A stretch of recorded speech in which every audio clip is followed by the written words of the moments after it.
Hello everyone, আসসালামু আলাইকুম। আজকে আমি থামি পিঠা বানিয়ে দেখাবো। এর জন্য যা যা লাগছে, এখানে আমি 3 কাপ মেজারমেন্ট কাপে চালের গুঁড়ো নিয়েছি,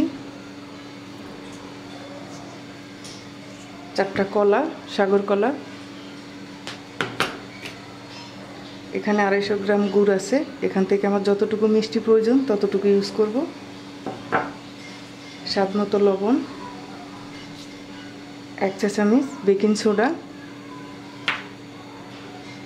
আর লাগছে পানি, প্রয়োজন হলে ইউজ করব। প্রথমে আমি চালের গুঁড়ির মধ্যে লবণ দিয়ে দিচ্ছি পরিমাণ মতো, বেকিং সোডা দিয়ে দিচ্ছি,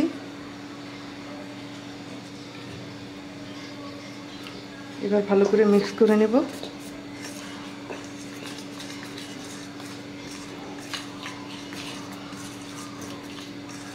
হয়ে গেছে। এখন আমি কলাগুলো চিটকে নেব।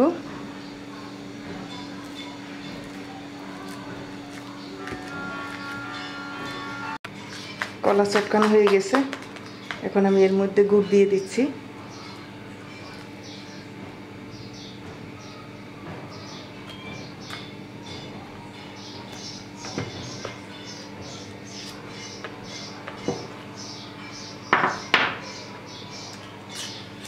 এখন আমি এতটুকু ইউজ করলাম, যদি প্রয়োজন হয় তাহলে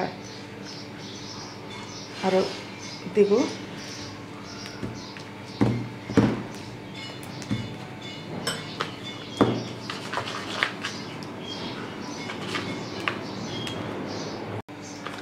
এখানে আমি আখের গুড় আর খেজুরের গুড় একসাথে মিক্স করে নিয়েছি। আপনারা চাইলে যে কোনো একটা দিয়েও করতে পারেন, খেজুরের গুড় কিংবা আখের গুড় দিয়ে।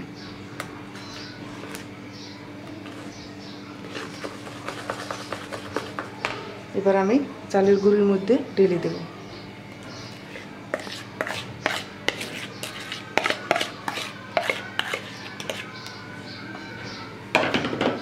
এবার আমি ভালো করে মিক্স করে নেব।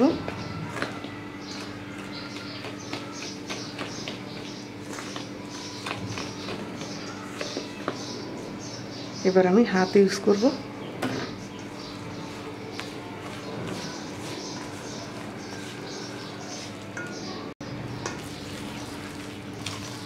এখানে আমার অল্প একটু পানি লাগবে, অনেকটা ড্রাই হয়ে গেছে।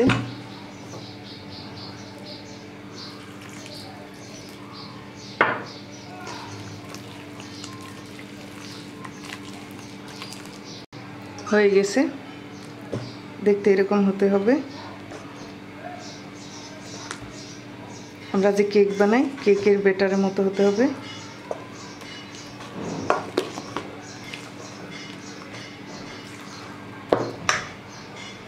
এবার আমি এরকম একটা ছিদ্র করা চালনির মধ্যে আমি ব্যাটারটা দিব, আর এরকম একটা পাতিলের মধ্যে আমি এ পর্যন্ত পানি দিব।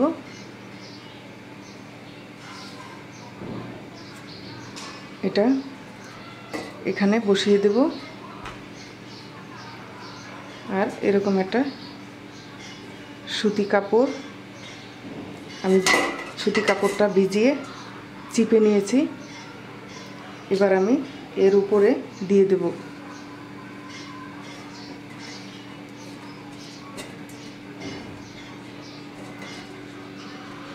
এবার ব্যাটারটা আমি এর মধ্যে ঢেলে দেব।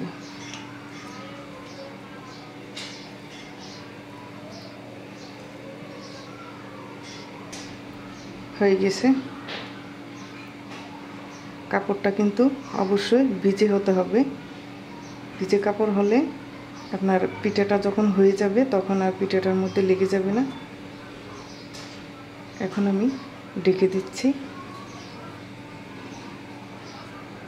এবার চুলায় বসিয়ে দেব। পানিটা যখন বলক চলে আসবে তখন আমি এটা বসিয়ে দেব। পানি বলক চলে আসছে, এখন আমি চালনিটা বসিয়ে দিলাম। এত বেশি পানি দিবেন না, তাহলে পিঠার মধ্যে লেগে যেতে পারে। এবার আমি একটা ঢাকনা দিয়ে দিচ্ছি। এবার 40 থেকে 45 মিনিট পরে আমি চেক করে দেখব হয়েছে কিনা। আর আপনারা যদি বেশি বানাতে চান তাহলে সেম ইনগ্রেডিয়েন্টস আপনারা বাড়িয়ে নিলেই চলবে। তারপর এরকম করে একটার পর একটা পিঠা দিতে পারবেন। 45 মিনিট পর্যন্ত মিডিয়াম আঁচে রাখবো। যদি পানি শুকিয়ে যায় তাহলে আবার আমি পানি দিয়ে দেব, গরম পানি। তো ফিরে আসছি 45 মিনিট পরে। হয়ে গেছে 45 মিনিট। এবার আমি চেক করে নেব। এরকম একটা টুথপিক দিয়ে ঢুকিয়ে চেক করে দেখব। যদি পরিষ্কার আসে তাহলে হয়ে গেছে, আর যদি ব্যাটারটা লেগে থাকে তাহলে হয়নি। তাহলে কি করতে হবে, এরকম করে আবার ঢেকে এরকম করে চালনিটা দুপাশ থেকে ধরে এরকম করে একটা ঝাঁকি দিয়ে উল্টিয়ে আরও 10-15 মিনিট রেখে দিতে পারি, তাহলে হয়ে যাবে। আর যদি এরপরে পরবর্তীতে আরেকটা পিঠা দিতে চান তাহলে আপনারা কাপড়টা ভালো করে ধুয়ে চিপে তারপরে আবার ব্যাটারটা ঢেলে দেবেন। তো আমি নামিয়ে নিচ্ছি। এবার আমি কাপড়টা সরিয়ে দেখাচ্ছি।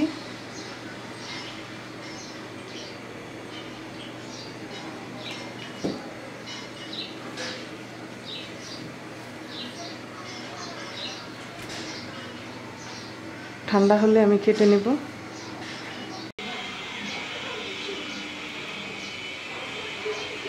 এবার আমি কেটে দেখাচ্ছি।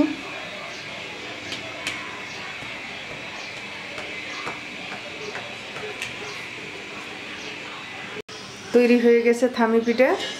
এই রেসিপিটি যদি আপনাদের ভালো লাগে তাহলে লাইক, শেয়ার, কমেন্টস করবেন। আরও নতুন নতুন রেসিপি পাওয়ার জন্য আমার চ্যানেলকে সাবস্ক্রাইব করবেন। সবাই ভালো থাকবেন, সুস্থ থাকবেন। আল্লাহ হাফেজ।